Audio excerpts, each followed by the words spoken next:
Welcome to the Anachronic College of Comic Book Knowledge. Say that 3 times fast without stopping. I dare you. I can't. So we are here with Professor Gary B., the casual comic guy. Hi, Professor. How are you? I'm well, Joe. Thank you for having me again. That's Good good. evening, all. And our applicant to this esteemed um, uh, higher education place is Chris, the comic vet. Chris, how you doing tonight? I'm good, Joe. How are you? I'm doing well. So, Chris, Yes, sir. Chris volunteered. We didn't twist his arm on this, but now he's been sweating it out since he Yeah. volunteered. It's true. I've been Well, feeling but the it's pressure. it's very simple. Here's the way it works. Chris will be asked 5 questions, and each question, as he goes ahead and gets it in, he will be progressing through the college. So the first question is his admission question. If he gets that right, then he'll go on to an associate's degree. If he gets that right, he goes on to a bachelor's degree. If he gets that one right, he goes on to the master's degree. And then if he gets them all right, he is a doctor of comicsology. Rob Fatstacks is our first doctor of comicsology. Now, the big thing about this is this is for charity, right? So you get $5 for each answer that's correct. Will go to your charity. And if you get all 5 of them right, I double it. $50 goes to the charity, right? So before we get into the charity and the topic and so forth, let's take a look at who we've got here with us tonight. And we start off, we have Tina. How you doing, Tina? Thank you for showing up. And Tina, we'd love to get you on the college sometime, but we'll see. We also have Steve White, Steve the Voice White, all right, with his new YouTube channel, Las Cruces de Nueva Mexico. Nice to see you tonight, Las Cruces. Who else do we have here? Let's see, Steve. We have Sith Lordly Spine Ticks. I love that picture of you there. That's a good-looking fellow right there. Right? Well, he did that with the help of some computers. I know. So I was going to do the same for myself, but you can't get much better than this. So. Yeah. And we have DJ Lynx here to cheer on the comic vet. Chop, good to see you tonight. Thank you for showing up. Let's see. DJ. Oh, we got Bulldog. Yes. Thank you for showing up tonight, Bulldog. And let's see, that might be up. Milt is here. Milt was the one criticizing us for having very simple questions. There he is. There's Milt. We'll see tonight, Milt. You tell me whether the questions are too simple or not. Okay, so that's basically it. So, as I mentioned, how we're going to do this. Now, Chris, which charity are you going to be playing for? Joel, to be honest, it's a charity that you made me aware of back September 11th, 2001.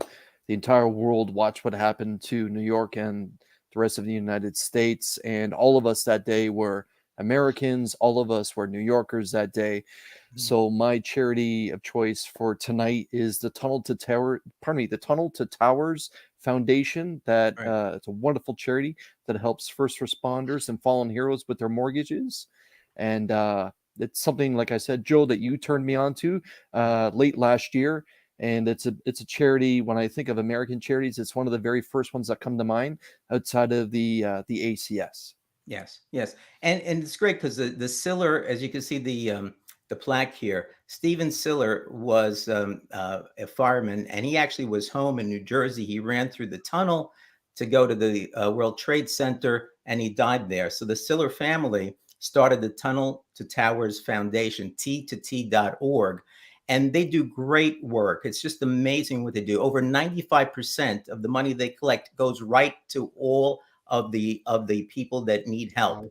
So for soldiers that come back injured, they build and they give them mortgage-free homes that are made especially for what their disabilities are, which is just fantastic. For firemen, policemen, and other first responders that die while they're on duty, they will pay off the mortgages for the families, so that the families don't have to worry about paying off the mortgages. They give out scholarships to the children of fallen heroes. They just do so much. It would take the whole show just to discuss what they do.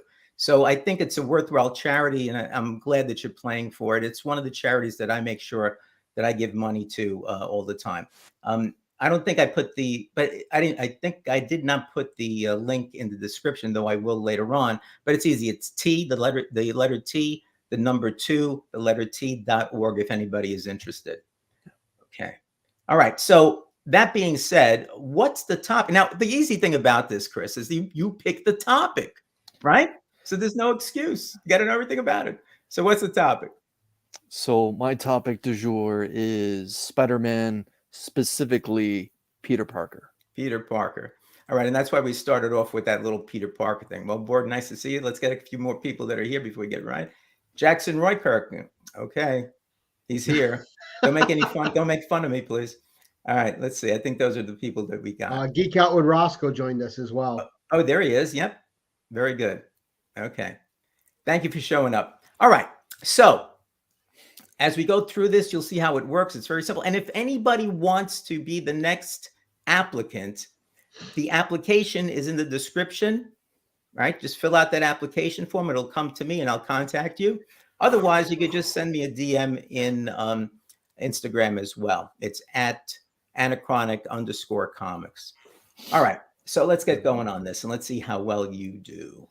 All right, oh boy. Together here. All right. So we start off with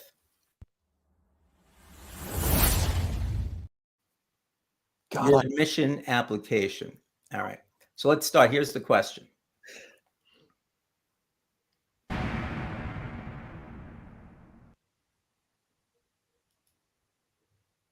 So Peter Parker was given a real address to live in. And there it is. It's 21 Ingram Street. In which New York City borough? Forest Hills, that is in Queens, New York. Let's see if you're right. Yes, very good. You are now admitted to the college. Well done, sir. Well done. This is already way harder than I thought it was. You made it this far. You got $5 for Tunnel to Towers Foundation. Excellent. Right. Well done. Terrific. All right. So next, you already did that. Where is it? Oh, well, anyway, it's the associate's degree. I think I put 2 admission applications on this thing. All right, so now you're going for the associate's degree. This is question number 2. Gary will take this question. I will. All right, Chris. Now, take it easy, Gary. In what issue of The Amazing Spider-Man did the Jackal first appear? So I can thank Rob's Fat Stacks for every time that this issue shows up on Only Slabs that this is now the punchline to The Amazing Spider-Man 129 joke that happens almost every Saturday on Only Slabs. That the first appearance of Punisher, but more famously now the first appearance of the Jackal. Correct. Gary said we had to use this question. That's a good one. Thank you. So that's cool. All the next one's Moose related. Don't worry. Oh, yeah. Let's see. We got a few more people in here. S. Vaughn. It's hard to find it. If I miss you, I'm sorry, but I'm working the questions here, so it's gonna make it a little bit hard. All right. Now, I think I did this the right way. I think I left this one on. Let's move. Wait, I'm sorry. 1 second. This is a tightly run college, Chris. Yeah, I know, right? I need a producer. That's what I need. All right. Now you are going for you. All right. All right, bachelors. All right. Gary will take this. Professor Gary will take this as well.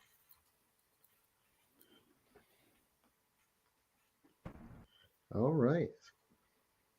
Peter Parker's parents both worked in an interesting vocation which led to their deaths. What was it? Oh boy. Okay. Now I know their names. I mean, you have a lifeline, but their vocations. Okay, so this is tied to their jobs, right? Yeah, they're late 60s.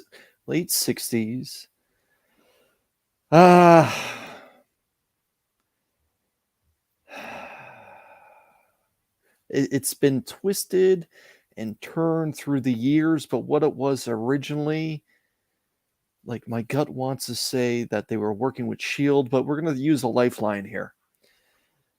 I don't Okay, want to. lifeline. I So, need to get my bachelor's at least. So right.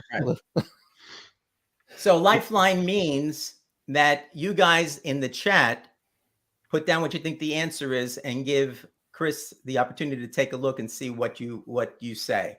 So let's give him some help here, guys.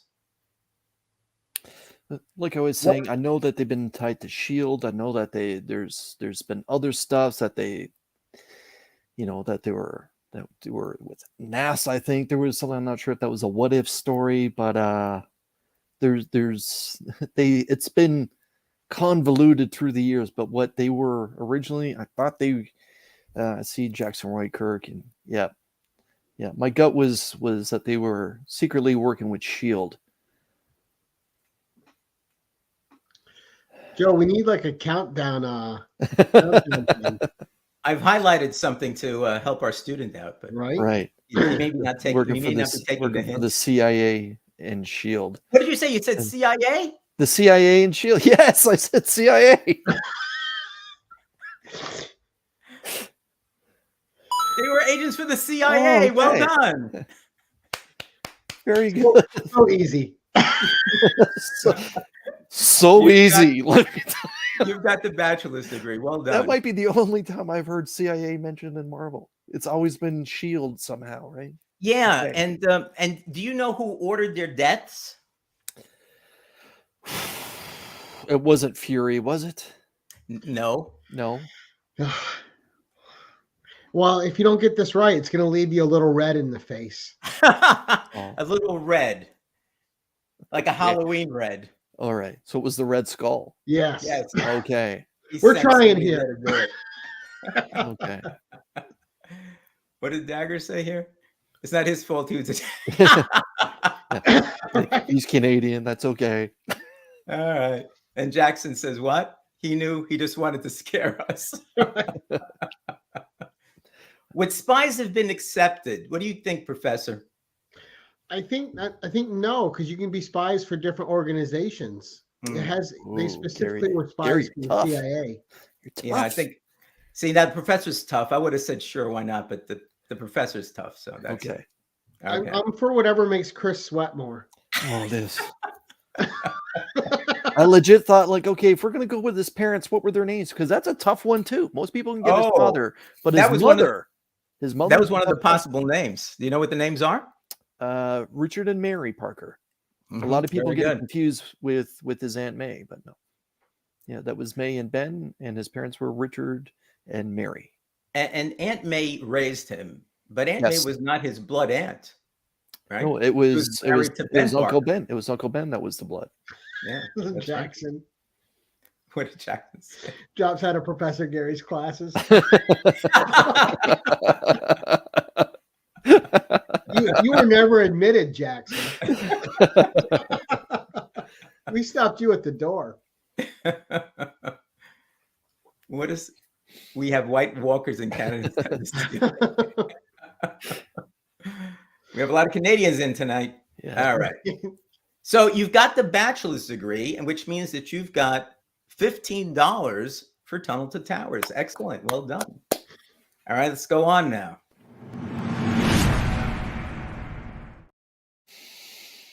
Okay. Oh boy. Professor Gary will take this one as well. Oh, come on, Gary.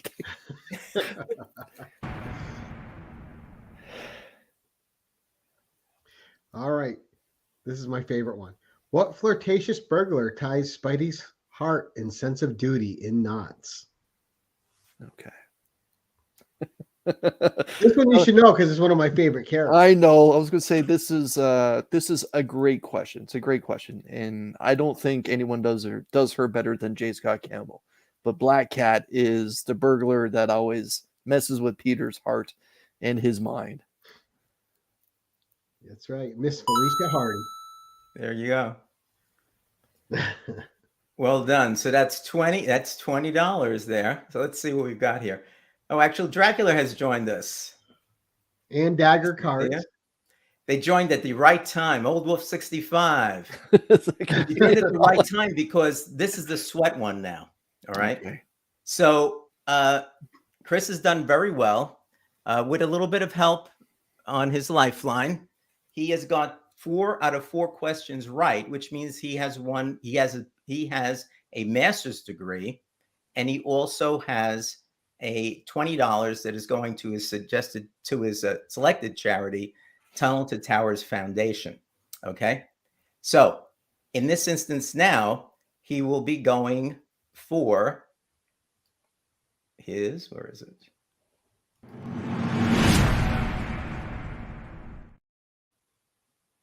Okay, he's going for his doctorate. All right, and let's see. What was this? This is the master's. Seems more like a napkin question. So, if he gets this one correct, not only will he have gotten his doctorate, but he also will have won not $25 for Tunnel to Towers, but it will be doubled to $50.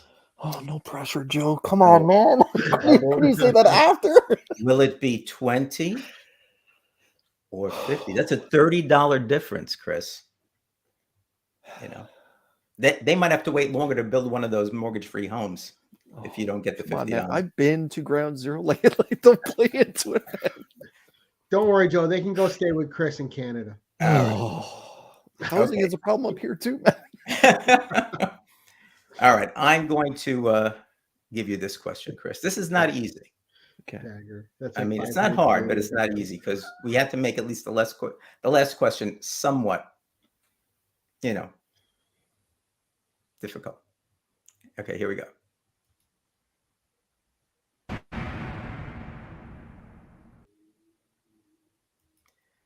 Okay, so the spider that bit Peter Parker struck again. Who was bit? We'd like to have the human and superhero name, please. The same spider that bit Peter bit someone else.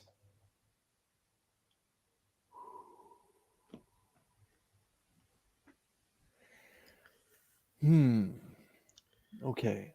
Joe, So that is a silky smooth question, sir. So this was at the New York Hall of Science. It is a silky smooth question. Yeah. And it's interesting. That's a deep question. I think it's and the thing is, if you guys remember the old formation of Only Slabs and its old iteration, Rob liked throwing up this picture of Peter kissing someone that wasn't necessarily MJ. It was Silk.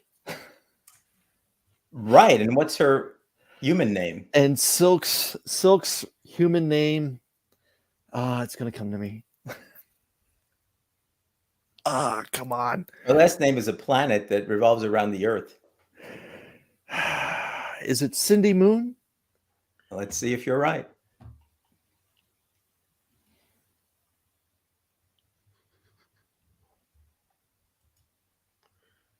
Yeah, Cindy Moon Silk. Well done. Well done. So that means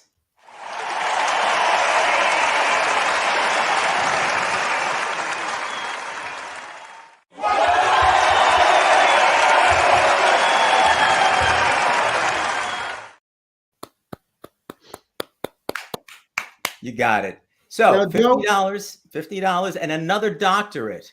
So this is the thing. Now, Rob said he wanted to be called Dr. Fat Stacks, right? So I'm just wondering, what do you want us to call you from now on? And hopefully on the next Only Slabs, you guys will address each other as Dr. Fat Stacks and Dr. So yeah, that's actually a tough question too. That confused Kenny even more. So I don't want to put Dr. Comic Vet because there's already the confusion and people think that this is short for veterinarian. That's right. And they're going to think you're really a veterinarian. And I'm not a veterinarian. I'm just a veteran. That's why I'm wearing this green.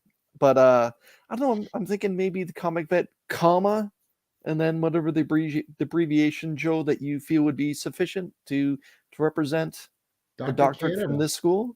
Well, it's a doctor of comicsology, so I think it's Oh, probably a so the DOs. DC. Then they might Okay. think that you're a that you're Okay. So- But so I have some Spider-Man questions for you guys. Sure.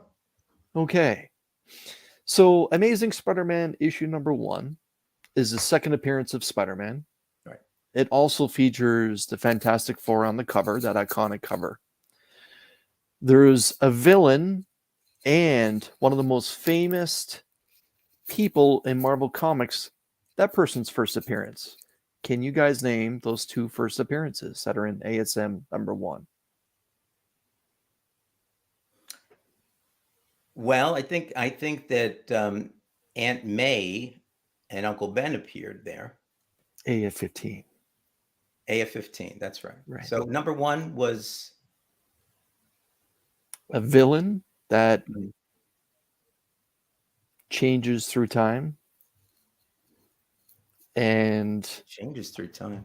another character important to the history of not just Peter and Spider-Man and the history of Marvel Comics, but also to the Daily Bugle.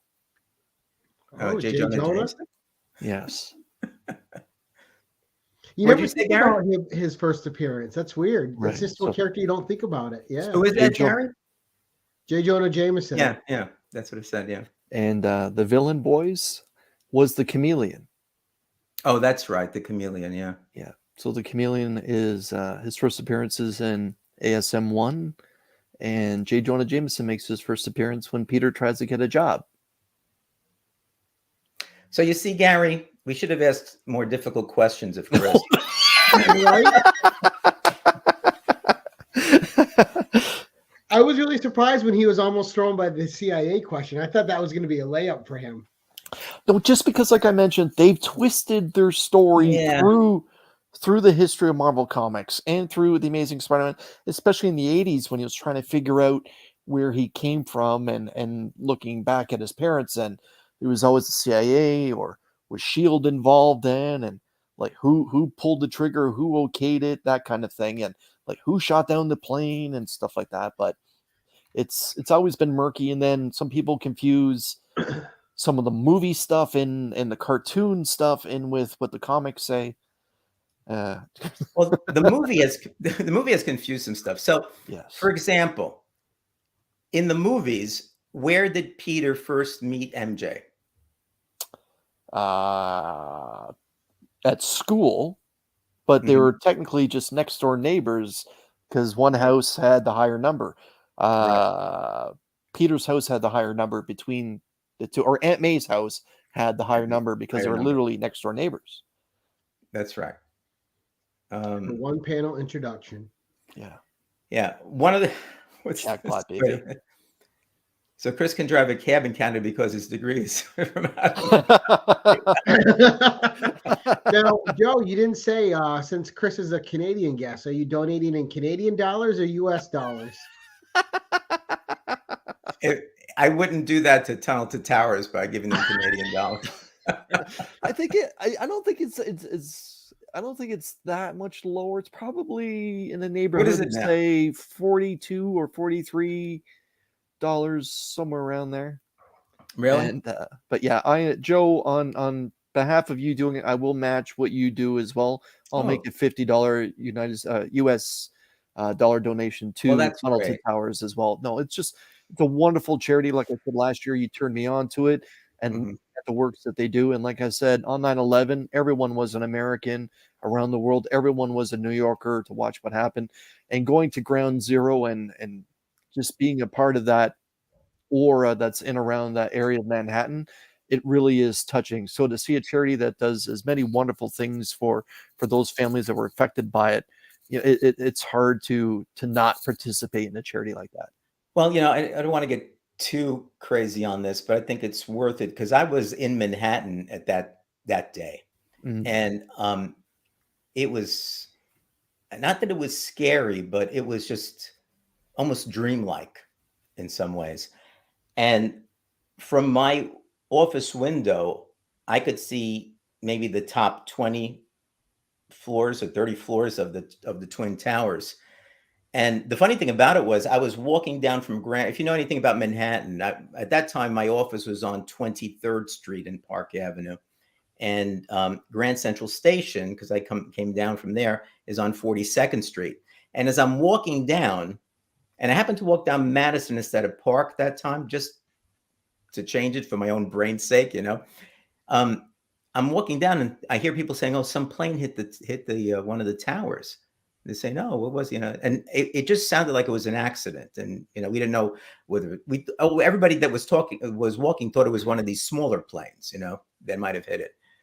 And then when I get into the office, we found out that it was a liner, and then everybody's kind of talking about it because it was somewhat unusual. We didn't understand what was happening, and we could see the smoke, from the windows, right? And then suddenly we hear that a second airliner hit the other tower, and we all turned around and said, "Terrorist attack." We knew right then and there that's what it was. And I'm getting chills thinking about it now because I remember my secretary's brother worked on the 103rd floor of one of those towers. And at that point in time, none of the cell phones worked. Even the lines, you couldn't get any dial tone. I was like crazy because I think they just shut everything down, and so she couldn't find out anything about her brother. She was inconsolable. Like she just crying. You couldn't stop her from crying. My best friend and his wife worked down there across the street from there. And we couldn't, we couldn't get a hold of him, but we finally did, and found out because this is my best friend, John, the guy who sold me the comics for 2 cents a piece. He's always late. And he got up late that morning, so he never got downtown. He was still in his apartment in the West Village when the first plane hit. And his wife happened to be working in New Jersey that day. She had to actually walk all the way across the bridge and all the way down to get to their apartment. But finally, we found out that her brother, my secretary's brother, he was working in the second tower. He was going to work in the second tower that got hit. He was actually getting ready to go into the second tower when the first plane hit. And so he just correctly said, "I'm out of here." So thankfully he just went away because they kept saying at that point, "Oh, don't worry, second tower is fine. Second tower is fine." And then the scariest thing, Chris and Gary, was looking out and suddenly just seeing one tower there, Right. And then not seeing any tower. Well, it was weird too because it was one of those days where you remember exactly what you were doing. You were listening, we're at work listening to the radio, and all of a sudden the broadcast just went everywhere, and then everything you were doing stopped, and everybody's just listening to the radio. Well, I can tell, I'm right now, I'm getting chills all over my body thinking about it. And when I went down there, they hadn't gotten the museum yet. When I went down to the World Trade Center site, they had just gotten the two big, kind of fountain things or whatever they're calling them, the reflective lakes there. And they had a temporary, I guess it was a trailer kind of where they had some of the stuff that was going to go into the museum. And I was there with my wife. I said, "We got to go down there. We got to go down there," because I had to go down there to see it. And they just had opened it up, I think, a few days before. You still had to go through like metal detectors in this one other temporary room they built. Everything was like temporary except for the two reflective pools. And so when I went into and I remember I'd been up to the top of that a number of times. So it was crazy to just see nothing there. But when I went into the temporary museum, I swear, I couldn't. I only stayed in there for about 3 or 4 minutes. I couldn't take it. I had to leave. I mean, I don't know. It was a mixture of sadness and anger, and I can't tell you all the emotions that were going through my whole mind and everything at that point in time. But I just could not look at that stuff that was in there. I had to get out. My wife stayed in there, and I said I couldn't stay in there. I couldn't do it. I couldn't do it.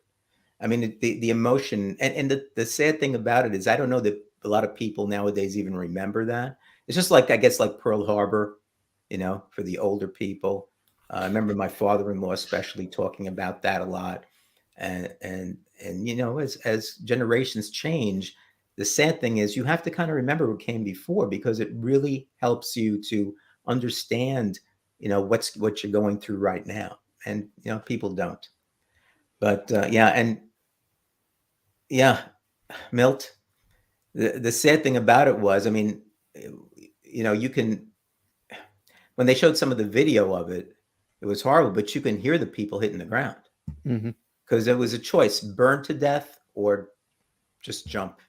I mean, what kind of choice is that? But on to something better. Town to Towers, came out of this disaster, but now it's helping so many people. They actually got a large tract of land was donated to them in Land O'Lakes, Florida, and they're building a do good, what they call do good community. They're building 100 homes there. Wow. And the idea behind that is that any of these people who want to move there and get one of these smart homes, again, mortgage paid and everything like that, you'll have a community of people that either have lost loved ones, first responders, or soldiers that may have been, lost legs and arms and all stuff like that. So you'll have a community of people there that have suffered the same losses that can support each other. Right. They have a shared experience, and they can. Yes. And just it's such a terrific organization. I can't say enough about it. And Steve, my students were asking me about that disaster today. Yeah. Yeah, Steve, happy to come up and talk about it. Just let me know, and I'll send you. Yeah, it's weird because there's like every generation has their tragedies, right? Yeah. And there's like a couple that always stick out, like in my life, like when the Challenger blew up, and then 9/11, like those, like you always remember them, and then all you need is like a visual cue sometimes, and it takes you right back to that moment. Okay. Yeah, you're right, Gary. It's not to keep on a negative tone, but every generation, like you said, has the one or two, like the JFK assassination on my father thing, what my father would speak of, as well as John Lennon being assassinated as well. Yep. And remembering the day when they found out that Elvis passed away. But yes, for Generation X, for myself, the Challenger is the one that comes to mind, and obviously 9/11. And the JFK one, I was in a Catholic school. I don't know what grade I was in, maybe 6th, 7th grade or whatever else. And I remember the nun coming in and saying, "Let's pray for the president who just shot." And then we got the announcement he was dead. It was like, it was crazy. And when John Lennon got shot, he was my favorite Beatle. Yeah. I was like, I just went home. I was living in an apartment in Queens at that time, going to law school.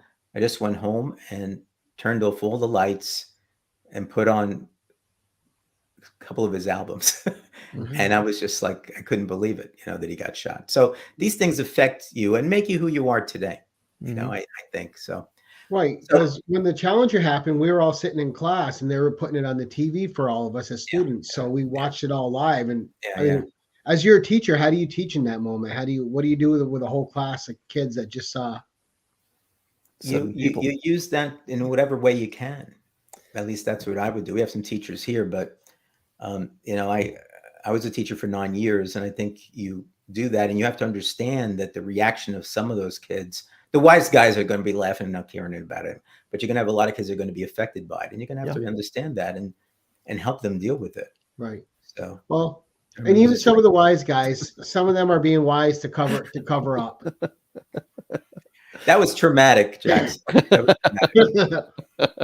Well, I got two more Spider-Man questions, and then sure we can go ahead and make our donations, Chris. And thanks a lot for matching it. That's terrific.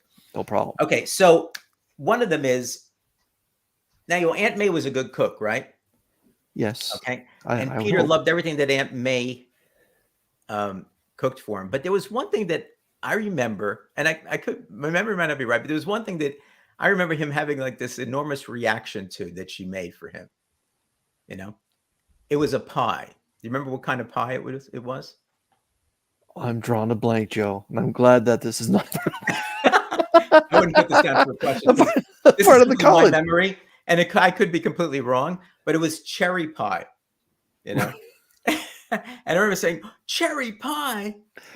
Everyone loves cherry pie. That was it. But here's one that it's kind of interesting. Why does Spider-Man's name have a hyphen in it? Oh, You gotta know this, Chris. I've heard this story a couple times. It has to do I with can't Stan Lee, remember of any course. of those times. Yeah, I know I know it. Stan Lee wanted it in there.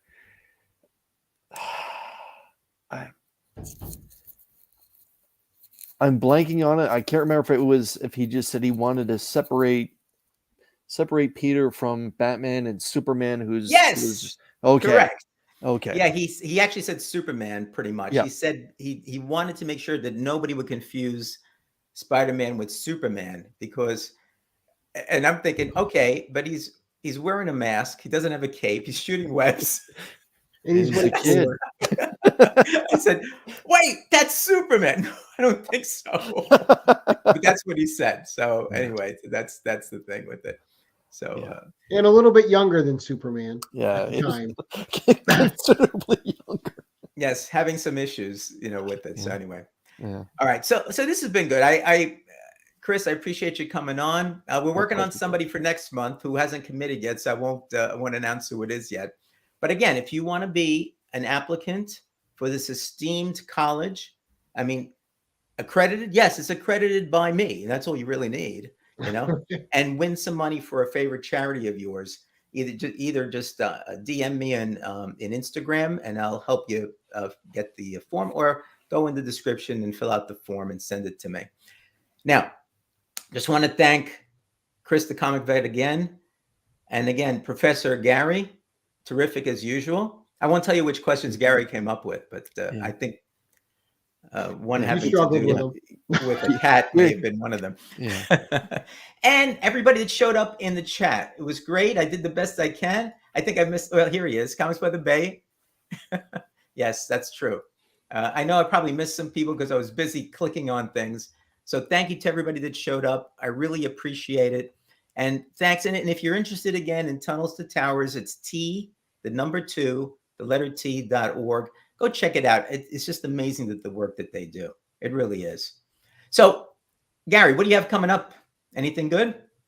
I do.